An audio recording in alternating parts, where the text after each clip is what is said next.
मैं जिक्र करना चाहता हूं। उससे एक दिन पहले मैं चौधरी परवेज इलाही से मिला। चौधरी परवेज इलाही, मैंने फिर उस पर लिखा, मैंने ट्वीट भी किया, मैं बोला भी। उनको 2 दफा एंजाइना का पेन हुआ, वो IHD उसको कहते हैं, इस्कीमिक हार्ट डिजीज, और उनको नहीं ले जा रहे थे हॉस्पिटल लाए, उनकी बीमारी है, इसके बावजूद उनको फौरन हुक्म आया कि जी हॉस्पिटल से निकाला जाए, फिर जेल में बंद कर दिया जाए। जो कुछ उनकी खवातीन, ये they are 4th generation in public service या पॉलिटिक्स, उसको आप जो मर्जी नाम देना चाहें वो दे लें। तो उनके साथ भी जो कुछ हो गया, और वो जिस तरीके से सलूक किया जा रहा है, अपनी बेटियां हैं आपकी भाई। मैं इस हुकूमत से कहना चाहता हूं, मैं पंजाब में बैठे हुए गैर कानूनी बाबर साहब, आप क्या कह रहे हैं कि परवेज इलाही साहब को दिल का दौरा पड़ा है? सारी जिंदगी बैठे रहेंगे? अच्छा बाबर साहब, गुजारिश है, आप क्या फरमा रहे हैं कि परवेज इलाही साहब को दिल का दौरा पड़ा है या दिल की तकलीफ हुई है? जी, मुझे उन्होंने बताया खुद 2 दफा, कहते हैं कि मुझे एंजाइना जो पेन होता है, जिनको स्टेंट पड़े हुए हैं, हार्ट की मेन आर्टरी बंद हुई है जिनकी, और उसमें स्टेंट पड़ा, उनको पता है एंजाइना पेन क्या होता है। Welcome back. अच्छा, एक सवाल ज़रा तफन्नुन तबा के लिए भी और अपनी तालीम के लिए भी। जनाब बाबर अवान साहब, कभी तारीख़ इंसानी में पार्लिमानी जमहूरियत जहाँ भी है, और यहाँ चले सदारती निज़ाम की जमहूरियत भी है, कभी ऐसा हुआ अब अमेरिका में एक हाथी है और एक, तो उसे ये भी कहा गया हो कि जनाब अब, या कभी पार्लिमानी हिस्ट्री में ऐसा हुआ है कि one party is divide of any election symbol?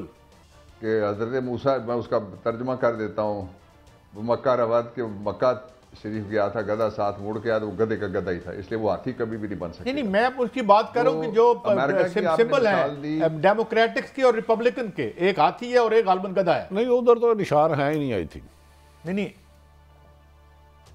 नहीं, वो तो पक्के हैं ना, और गधा वहां पे बड़े दानिश की और मेहनत की अलामत समझा जाता है। वो गधा हमारे वाली जो मिसालें हैं वो वहां पे नहीं है, जिनके काश हमें कुछ दानिशमंद गधे मिल जाएं। चले बहरहाल, या मैं जो बात कहना चाह रहा था वो ये था कि जो सिंबल होता है ना, ये सिंबल वो होता क्यों है, ये जरा टेक्निकल बात है। सिंबल इसलिए होता है कि आप लोगों को बताते हैं, उनको जो पाकिस्तान की अक्सरियती आबादी अबजद अलिफ बे पे ते से भी नहीं लिख सकती। फिर जो देहातों में ख़वातीन हैं, अब छोटी बच्चियां छोड़ के, और उनमें से जो अब वोटर्स बन गई हैं, बाकी बड़े पैमाने पे हमारी जो बुज़ुर्ग हैं और जो ख़वातीन हैं वो भी नहीं लिख सकती और ना वो पढ़ सकते हैं। आप उर्दू में भी लिखें अगर, तो नाम नहीं पढ़ा जा सकता पूरा। मैं कौसर नियाज़ी साहब जब इलेक्शन लड़े थे तो वो जेल में बंद थे, और इलेक्शन लड़े थे वो सियालकोट के साथ एक हल्के में थे, वो मियाँ वाली के, नाम था उनका हयात मोहम्मद खान, और उनका कौसर तखल्लुस था, शायरी का न्याजी उनका कबीला था।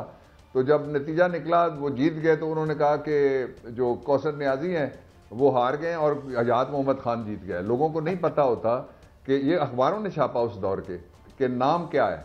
असल चीज़ होती है सिंबल। सिंबल्स ये जाहिर करता है कि किस अलामत पे कौम एतमाद करती है। मसलन जो परचम सितारा हिलाल है हमारा, और जो परचम के अंदर सफ़ेद रंग है, ये अलग-अलग, और जो सब्ज रंग है ये अलग-अलग डिनोट करती हैं, ये चीज़ें जाहिर करती हैं। सब रंग का मतलब सब्ज का और है, और वो अकलियत की अक्सरियत है, वो अकलियत की निशानी है जिसको हमने उसका हिस्सा बनाया हुआ है परचम का।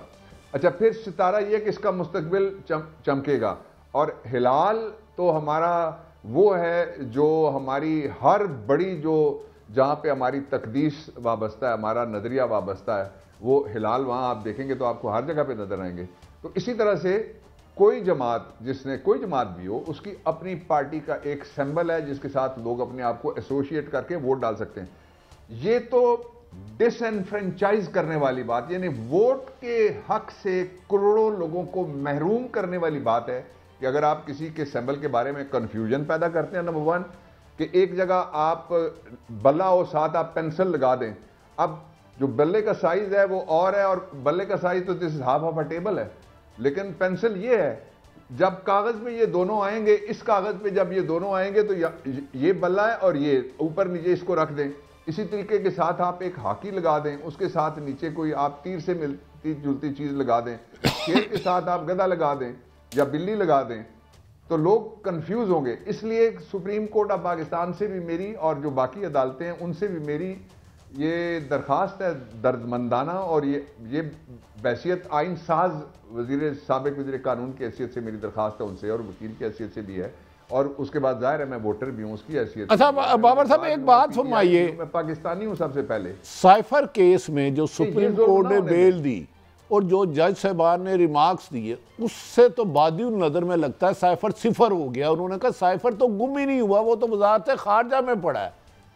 उस केस में अब ट्रायल बहुत तेजी से किए जा रहे हैं, उस पर कमेंट्स करने का हुक्म नहीं है क्योंकि फटाफट आ रहे हैं जी, 20 गवाह आ गए, 25 आ गए। क्या आप ऐसी स्टेज पे इमरान खान को इलेक्शन से पहले बाहर आते हुए देख रहे हैं, या कोई असर नहीं है इसके, क्योंकि नैब ने भी गिरफ्तारियां डाल रखी हैं?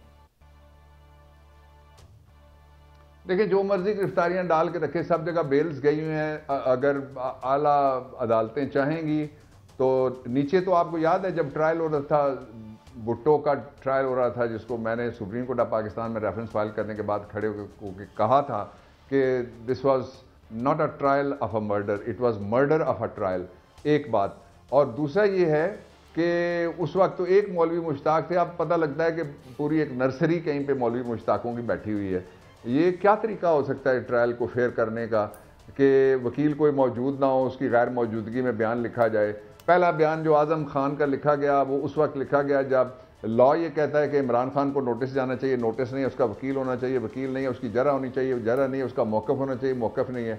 और जब बयान अदालती लिखा जाए तो वो भी वैसे ही लिखा जाए, तो इसको आप ट्रायल का मर्डर कह सकते हैं कि ये एक कत्लेआम हो रहा है एक ट्रायल का। दूसरी तो कोई बात नहीं इसके बारे में कही जा सकती। वो कहते हैं जी कि ट्रायल का जिक्र ही आप ना करें, तो इसलिए मैंने जिक्र नहीं किया। जो असल इशू है वो ये है कि ये सारा हो रहा है एक पूरे मास्टर प्लान के जरिए से, कि सारे जो इदारे हैं वो बारी बारी बेल लानी है।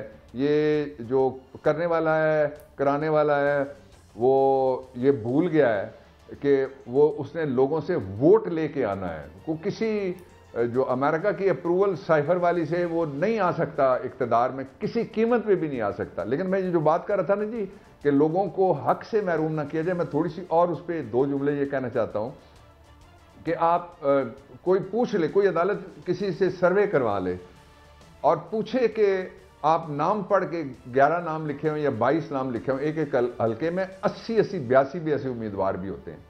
अब जो इस्लामाबाद के 2 हल्के हैं, एक जगह 70 से ज़्यादा, एक जगह 60 से ज़्यादा उम्मीदवार हैं।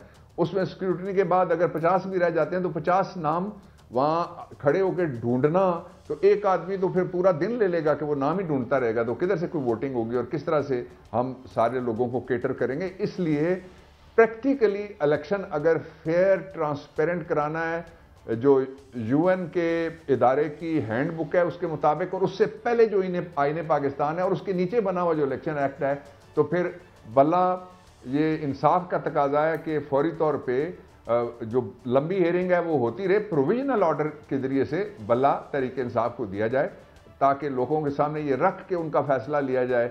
अगर लोगों ने फैसला करना है, अगर अवाम ने वोट देना है, अगर पाकिस्तान के 25 करोड़ लोगों ने अपने मुस्तकबिल का फैसला करना है,